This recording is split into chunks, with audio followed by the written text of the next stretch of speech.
Gosh, it is so hot right now in Australia. I literally almost did this video topless. I sat down and realized I didn't have a top on. So it's all right, the top's on. And look, guys, this video, I sincerely mean this when I say this. You guys are the heart and soul of this channel, because I started this channel with so many ideas to speak about, and I do have so many ideas to speak about. But what gives this channel life for me personally is your comments. Some of my best performing videos were from negative comments, whether they were really meant to be negative or just constructive criticism. Because that's the thing I've found in life. Humans are like water. We're meant to constantly be interacting and flowing. If you take water away from the river or the stream, the creek, just let it sit there, it becomes stagnant, stale. It's meant to flow. It's the same with us as humans, I've noticed. When we cut ourselves off, when we live in an echo chamber, when we say, I only want to speak about what I want to speak about and be around others that agree and cut out anyone that doesn't agree, we become stale. That's how humans progress, by the way. Through interacting, cooperating, learning from each other, and then we can all grow together. And this is also how Buddhism and Advaita Vedanta flourished. There was a close to a 1,000 year debate back in the day between the Buddhists and the Advaita Vedantas. Debating back and forth, which made both philosophies strengthen their position, refine how they teach, and everyone benefited. So I just thought I'd just start this video off with saying, you guys seriously make this channel. Because I have certain ways of viewing reality after 11 years in these kind of teachings. And then I can sometimes assume you guys know what I'm talking about or see the same thing I'm seeing. But your questions, guys, beautiful. And this video, let me get the old iPhone 8, was inspired by this back and forth comment with a subscriber. This subscriber has left several comments on videos. When I saw the name, I'm like, yep, they've commented before. So you can see it there. I'm not going to read through the whole thing, but it's basically the whole point me mentioning this is what they said at the end. You give me hope, as I sometimes feel guilty about not feeling non-duality all the time. They're feeling guilty. They're into these teachings, but they're feeling guilty for not feeling non-dual all the time. And this, guys, honestly, this is why I made this channel. Let's make these teachings practical. Let's not just have these teachings sitting in a calm room, talking philosophy. We need to take these out into everyday life. And I've done this several times on this spiritual path. I came on this path to end my suffering. You can't end your pain, by the way. You can end your suffering. That's what Buddha taught. The lesson of the two arrows. I think it's a lesson anyway, he talked about the two arrows. The first arrow is what the world throws at us. Problems, sickness, all the issues the world throws at us, that's the first arrow. We can't get around that. Even Buddha said, I can't help you with that first arrow. But the second arrow I can help you with is our reaction to the first arrow. The second arrow is suffering. The second arrow is all our, why me? It's always happening to me. It's not fair. All that story that animals don't have. Animals experience pain but not suffering. Because suffering is in the mind, pain is in the body. So even Buddha said, look, I can't help you with that. Now you might be thinking, well, if Buddha can't help me, maybe Krishna can. The Bhagavad Gita. No, let me get my phone again. Look at this verse. Bhagavad Gita, chapter 2, verse 14. I'll just quickly read it. O son of Kunti, Arjuna, if you know the story. The contact between the senses and sense objects give rise to fleeting perceptions of happiness and distress. They are non-permanent and come and go like the winter and summer seasons. O descendant of Bharat, one must learn to tolerate them without being disturbed. What's Krishna saying? In everyday language, just put up with it. There's going to be problems in life. You just got to put up with it. Sorry. So Buddha doesn't have an answer. Krishna doesn't have an answer. All they can help us with is we're getting things thrown at us, pain, problems, All we can do is control our reaction to it. Don't suffer by thinking about it. Come up with ways to deal with suffering, just like you would deal with pain. When you have pain, don't get all Neo-Advaita and say, there is no one here. The pain is appearing to no one. No, go get help. Go to the doctor. Manage your pain the best you can. There's medication and ways to manage pain, and there's ways, spiritual philosophy, to manage suffering. The only reason I went off into all this little conversation is I got into spirituality, and I'm assuming you did too, to end my suffering. Here's what happened though. I got into Buddhism. Really loved it. Guys meditating, calm. I'm like, I want to be like that, peaceful, calm. But I got into Tibetan Buddhism, and they have something called dream yoga, lucid dreaming. And here's what was happening. When I get into anything, I go all in. And I was getting so into meditation, hours a day, literally. Whenever I had a spare moment, meditation. And then it was like, I had things to do or people to see. And then I started thinking, these people are in the way of my meditation. See, I'm obsessed. 2 to 3 hours a day, giving up other activities just to meditate. So, honestly, so selfish. Then I get into lucid dreaming. Get really good at it, then get angry that I couldn't lucid dream. What I'm saying with all this, guys, is I started the spiritual quest with worldly problems.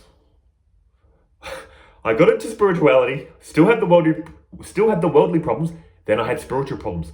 I've still got bills. I've still got arguments with people. Now I've got problems with I can't meditate as much as I want. Now I can't lucid dream as much as I want. And then I took a step back and I said, whoa, what am I doing? Why did I even get into this? End suffering, not to create more suffering. I slowly moved into Neo-Advaita. Who is the one that is aware of the good meditator, the bad meditator? Who is the one aware of the problems? Really groundbreaking, enlightening knowledge, as you would be aware of too if you're into these teachings. But then I started getting obsessed with the witness state. And here's the funny thing. Again, like I said, I get obsessed with a topic and I just close myself off until I learn it. I was getting obsessed with non-duality. I remember I had 2 days off work. My partner, she was at work, so I had the whole day to myself. I literally spent the whole day studying these teachings. Oneness, unity, devoting to the greater self. You're the small self, devoting to the bigger self. Getting into all these teachings. The second day, I was about to do the same thing. Spend the whole day at home learning this. Oneness, unity. But I had to go to the shop. I had to interact with people. You know what I did? Got in the car, went to the shop, avoided people, didn't make eye contact, got my groceries, went home. Why was this ridiculous?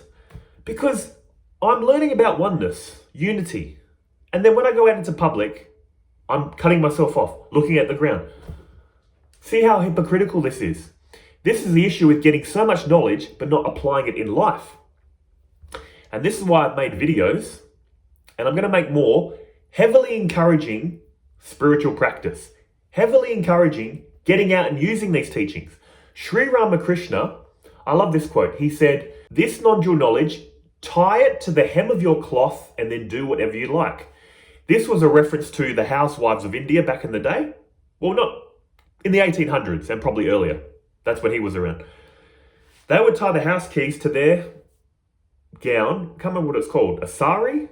Correct me if I'm wrong. That dress that they wear. They would tie the keys to the house, get about their day. Why was he saying this about non-dual knowledge? Because yes, you need to spend a lot of time with this knowledge, get it anchored in the intellect, become semi-obsessed. Probably not as obsessed as I was, to be honest. Get this knowledge in the head, but then remember one thing. Go out and live life, get outside. Once this knowledge is in your mind, you can, in a sense, forget it. Live life. You've got the keys to the house tied to the hem of your cloth. You don't have to constantly be looking at them. Where's the house keys? Where's the house keys? Do I still have... No, they're there. Now go live life. When you need to get back in the house, get the keys.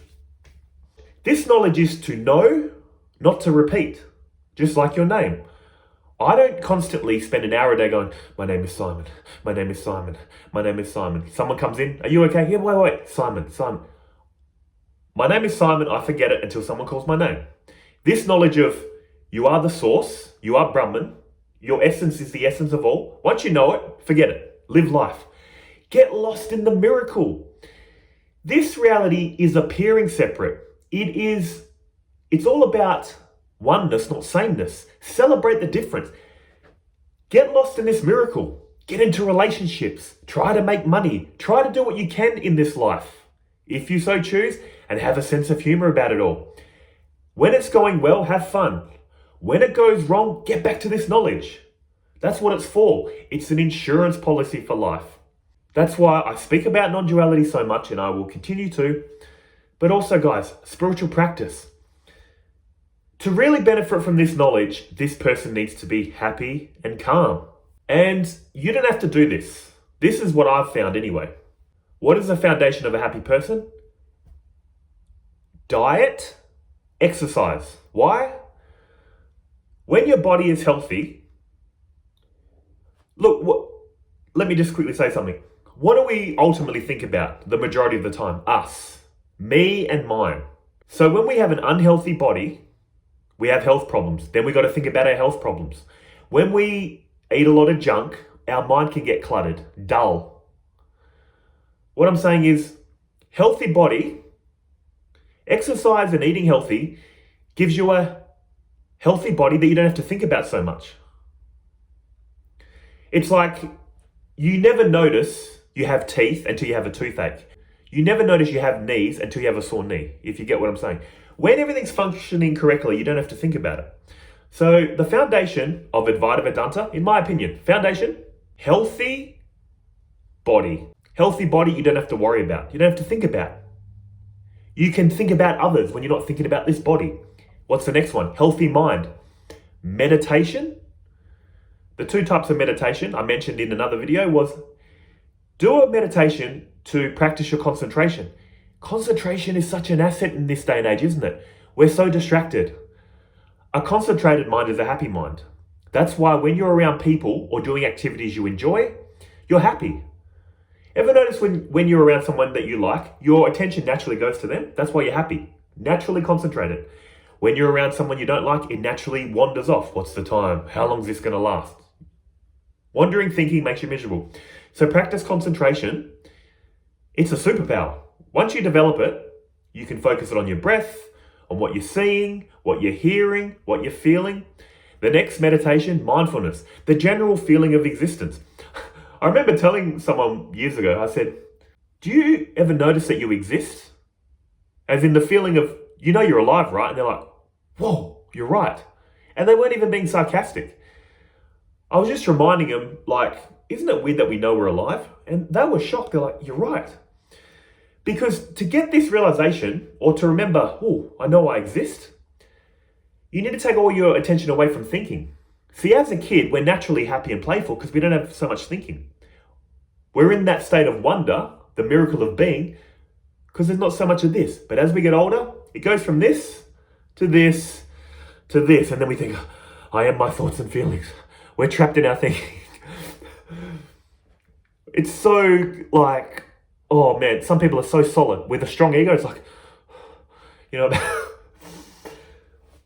But in any case, first meditation, develop concentration. Second meditation, develop mindfulness. Remember that you exist.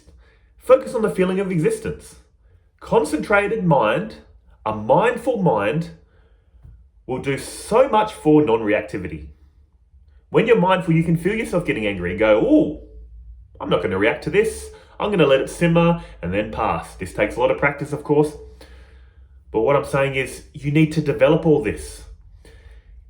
Healthy body, calm, stable, non-reactive mind. All this is setting you up to study Advaita Vedanta, because how can you study this high knowledge or any knowledge at all? It doesn't even have to be spiritual, even if you're going to school. I remember students in my class that were falling behind on their grades. The teacher would say, are you all right? Is anything happening at home? Why? Because when you got issues, how can you focus? So to learn this high knowledge and the implications of this high Advaita knowledge, you need a healthy body, calm, controlled mind to get the full benefit of these teachings. The next thing you need to practice, my personal opinion, it's done so much for me. This knowledge of, it's the one appearing as many. I thought I was this person, but the fabric of this person in all reality is one and the same fabric. Once this dawns on you, you need to switch your mindset from selfish to selfless. Now, I'm not talking about being some Mother Teresa, but what I'm saying is we're so caught up in my life, my happiness. And if you're introverted, like I've mentioned in these introverted videos, if you've seen it, if you want to get good at socializing, make the other the star of the show. We're all an expert on ourselves, aren't we? Because we're always thinking about ourselves. What we spend a lot of time on, we become an expert on. But come on, there's other people. Put your attention on them. Make them feel happy. Listen, ask them questions. Be genuinely interested. Give them genuine compliments. People will love you for it. People just want someone to listen to them. Genuinely listen without looking over their shoulder. And it will take all the attention off you, put it on them. You're both going to benefit. I made a little chart. I went in Australia, it's called Kmart. In America, it's probably called Walmart. I bought this for $8. Now, I apologize, my drawing skills haven't developed past grade 3. And also, I'm left-handed. This is why it's messy. Because, when you're left-handed, it smudges. In any case, I'm proud of this.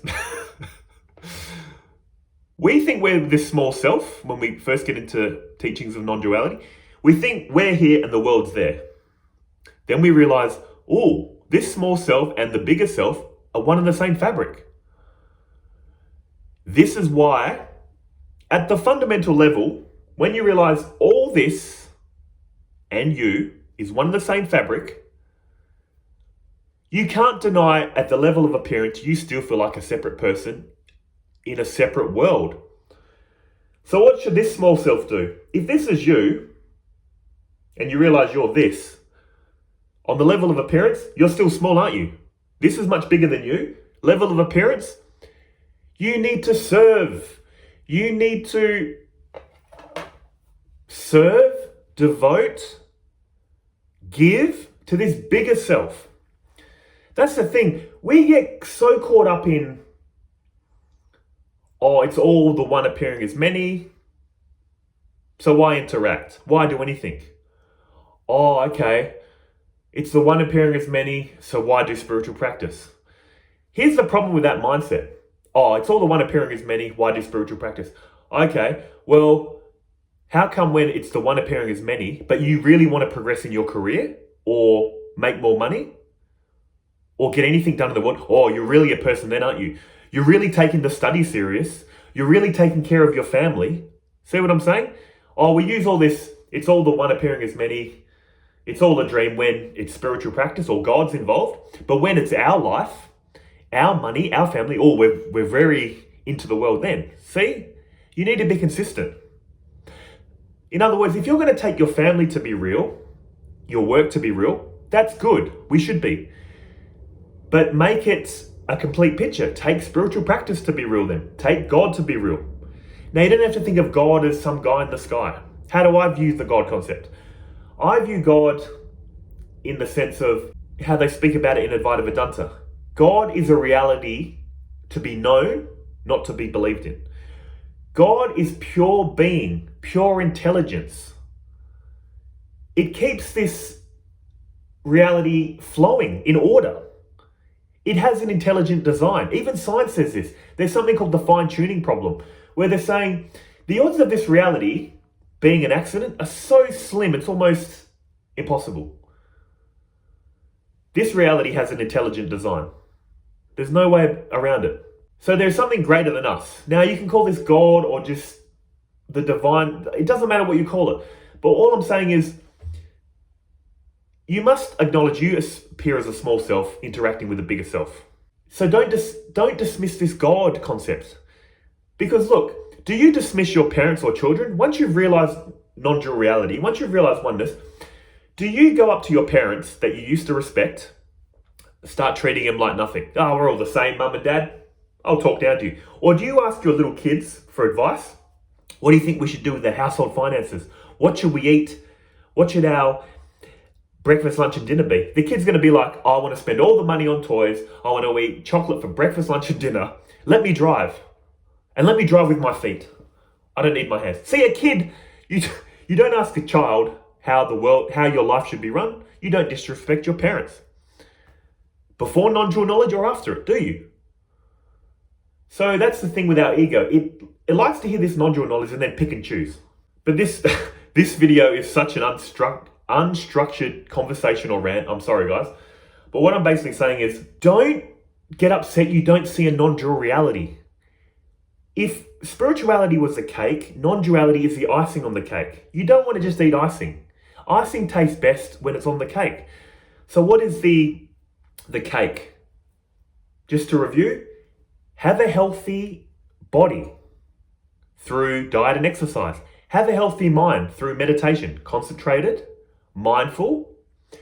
Have a mindset of service, asking others questions, helping when you can. If you can't help, don't make their life worse. You don't have to go out and help everyone, but just that feeling of, what can I do for you? Have the attitude of understanding, love, compassion. Why are you doing all this? Because when you feel good as this person, when you're calm, healthy, relaxed, and happy, it's like preparing the soil for non-duality. When you're in that state, then you can get the seeds of non-duality and they will slowly grow and flourish. Also, what I found is these non-dual teachings, they're like a plant. When you plant a plant, you got to really be careful of the plant.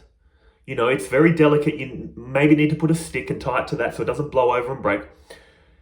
You got to really be careful with your spiritual practice. Really keep it up. Really learn this non-dual knowledge.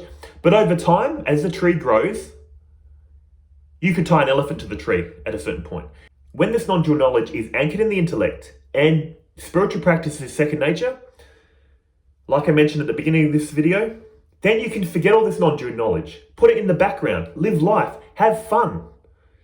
Because you've already conditioned your body and mind to a spiritual lifestyle and non-dual knowledge. Now go out and enjoy life. Have fun. Party. It's a celebration. And when a blow comes, as it always does, you're going to get a blow to yourself, your health, your finances, or your loved ones. Then go back to that knowledge. Use it on yourself. Use love, understanding, compassion to your loved ones. This is why ultimately, if you just identify as this person, as most people do, you're going to end up in suffering. They put all their happiness in this person, me and mine, but this life is slowly slipping through our fingers. You're investing your happiness in something that's falling apart. That's why it's ultimately going to end in suffering. If you get so spiritual, have a big spiritual identity, you're going to cut yourself off from everyone, you're still going to be in suffering. You're always talking about this high knowledge, but you're not relatable to anyone. So this is where you need to have a foot in both worlds, I call it. Accept your humanity, but also realize your transcendent nature. Once the two are in balance and harmony, I just think life is so beautiful. It's such a miracle. That's how I find it. Such a blessing. And even when things go wrong, it's always a lesson to help you in your spiritual growth. That's how I view it. Guys, this video was just all over the place. I'm sorry. It was just a general conversation. Just to remind you, don't get so caught up in, I'm just this person, or all this Neo-Advaita non-dual knowledge. You need to go back and forth. And don't worry, like the original commenter said, I feel guilty for not feeling non-dual all the time. Don't worry, you don't have to. This is a spiritual quest. A journey is where you've got, I'm here, you know the starting point and the end point. But a quest is like, you're seeking something, but you don't know where to go. You're going down dead ends. You're looking for something, but you don't know where it is. So you don't have a clear plan really, do you? This is a quest. Follow your happiness. And don't try to see things that you don't see. Be brutally honest and genuine with yourself. That's what I found. Be genuine with where you're at and take it from there. Don't try to see a non-dual reality until you've sorted out this person. When this person is healthy, calm and relaxed, then do some non-duality. Don't go straight to the top, in quotes. Because when you ultimately get to the top, you realize there was no top and bottom anyway. But guys, you're not missing out on anything. You're only missing out on inner peace if you try to skip ahead. And remember, the whole goal of this, inner peace and happiness. Go at your own pace. There are so many paths to God. However many people there are, that's how many paths there are to God, as Sri Ramakrishna said. Gosh, it's so hot right now. I'm sweating. But in any case, guys, I'll see you in the next video. I hope this video helped. See ya.